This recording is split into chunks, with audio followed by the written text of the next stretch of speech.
Hey guys, this is OFP Player. I'm just thought I'd do some reviews on Rollerblade Tempest because I own a few pairs. They're an old skate, they've been around a while, but they've been replaced with the Rollerblade Endurance model. But the good thing about that is you can get them online fairly cheap. There's a bird in the shot. He's my parrot. He's my pet, but he likes to be part of everything, so he's just going to be hanging around during this. Rollerblade Tempest. I've got the 4x100mm one here, 4x110 here, even though this is actually a 2016 and the red was a 2017. I've had 16 green 4x110, doesn't have a white liner. That's actually off a 2012 pair. They normally have a green liner like this. This is the 3x125 version of it. The main difference are they're the same boot, same liner. When you go up to the 110s or 125s, you have a Velcro strap like this one, the 45-degree Velcro strap, and then as you go to 110, sorry, that's on 100. When you go to 110 and 125s, you have this 45-degree clip. Okay, so pros and cons. I haven't broken a Velcro one yet. In fact, I actually prefer it because it's quieter. Every one that I've had that has this clip here, which works by clipping and removing the buckle, and then it clips back in. As you're skating along, this vibrates a little bit, which annoys me. You can kind of tune out and forget it, but it is there.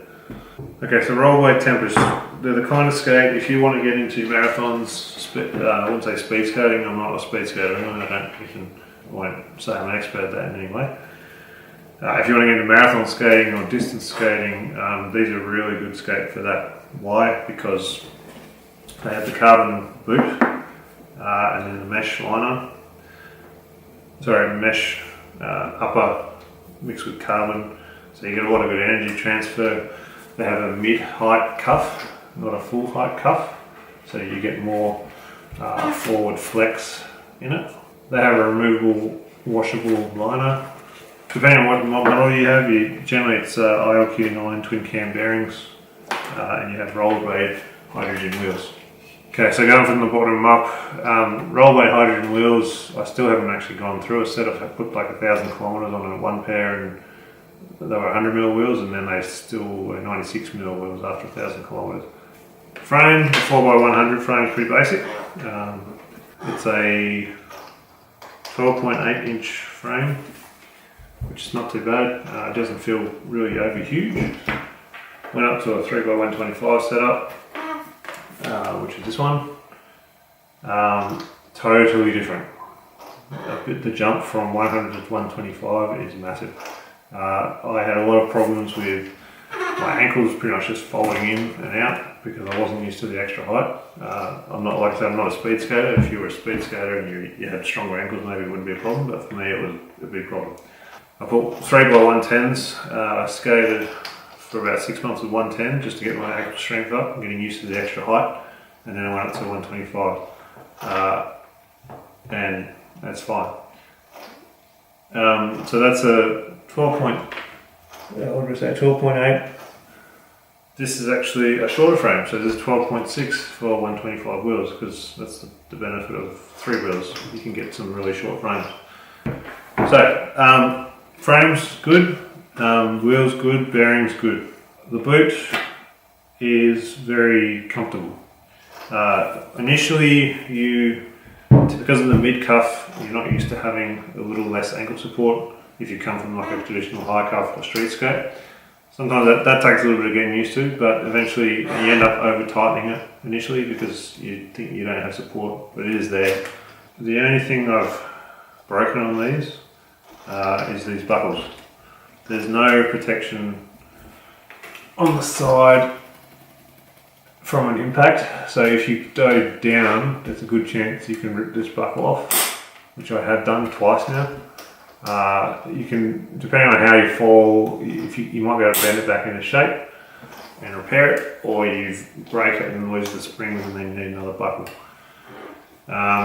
as these aren't made anymore, getting buckles is hard to find, but they are the same buckle I think that the Maxim use. So I actually ordered Maxim buckles to replace these. They're fast, they're very fast because of that carbon, the good wheels, good bearings, carbon, good energy transfer. Yeah, I did notice though, if you're skating, like I'm talking 30 kilometres over rough Australian pavement, like footpaths that haven't been well maintained, in a 100mm setup you tend to notice every single bump. And then if you go to like a street skate with a cushion in the heel, you don't feel it. If you go to a 3x125, you don't feel bumps at all, really. They just roll straight over it. A note on the 125s, actually this happened to all my 125s. Because this skate was never designed for a 125 originally, it was a 100 and then went to a 110. They have a washer in between the frame and the boot. Everyone I've ever read, and mine as well, the frames come loose all the time. And you know they're loosened because all of a sudden your ankles start folding inwards because the front has steered out or in, and you just know something's not right. It's easy, you just pull over, carry a tool, pull over, take a wheel off, tighten the bolts, you're good to go. The lacing system is really cool, so it's not a central sort of pull it and then it tightens evenly. It's kind of, the way as you pull the laces up, the flap kind of tightens over your foot, which is really nice, so you get a constant pressure like that as opposed to just even pulling and squeezing of your feet from both sides. So yeah, really like that. The liner, it's very simple. The good thing about it, I think, I'm a big fan of removable liners so that you can wash them. In Australia it's very hot, it's very sweaty, and it's just a matter of pulling it straight out. So that's off a 2012 one, that's why it's white. But yeah, really solid quality on the inside. I don't know if that camera's really even picking it up or not. This is at night and I don't have a good lighting kit or anything, so I apologise for the graininess. Yeah, really good liner. After maybe a year, I did notice you start to get sort of little wear marks or holes, or maybe the washing machine caught it and tore it a little bit, I don't know. But it's a very thin, breathable material, but very comfortable. Some rollerblade skates I have, like urban skates I get, they rubbing on my heel bone. I don't get that at all with this. This is really nice. So even though they're not as supportive, so if you're skating urban, you may not want to take them, they're still wear all day comfort in a skate. So yeah, you can really see that mid cuff now. It's quite low. It's about 2 inches lower than a high cuff. The 4x110s, this is the longest frame that Rollerblade have, as far as I know. This is a 13.3 inch frame, which really did catch me out because, you know, what was it? So we had 100mm was 12.8, the 3x125, 12.6, and then you have this massive 13.3. Had a fall the other day on them after using for the first time because I crossed my feet over and went down hard. Snapped the buckle off. Luckily I had spare buckles, I was able to replace that. But yeah, it's just such a long frame. Now I know speed skaters have 13 point something inch frames, so they're completely used to it. For me, being an ex-street skater, rolling on 76 mils back in the 90s, this is massive. Yeah, it does feel very, very stable at speed. And when I say speed, I'm talking between 40 and 50 kilometers an hour, coming down like some of the main roads that I use to skate to work.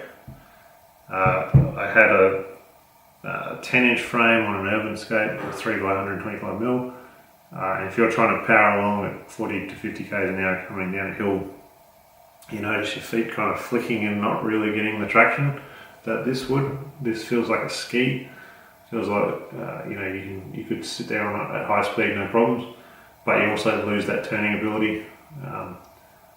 They're laterally adjustable, so you can move the frame left and right, which is good because you may start out and your ankles want to tip inward, and that's easy to overcome. You just undo the bolts underneath and push the frame inward, and then it straightens it so that you don't have that problem. I've heard they do have a brake in the box. I don't skate with brakes. I just use other ways to slow down. So really, if you're looking for a skate to get you into long distance skating with ease, the Tempests are great. Like I said, I'm kind of late to this game. I've been skating for over 20 years, but the distance and the speed sort of stuff only sort of came into my life now. Why this could be a good option for you is there's plenty of it around, and they're getting rid of them for very cheap. You're looking at maybe up to $200 US if you're going online. Some people, I've read reviews online about this from people in the US, and they're saying, oh, the brake doesn't work at all, I could not stop. And I think I'm talking about the 4x110.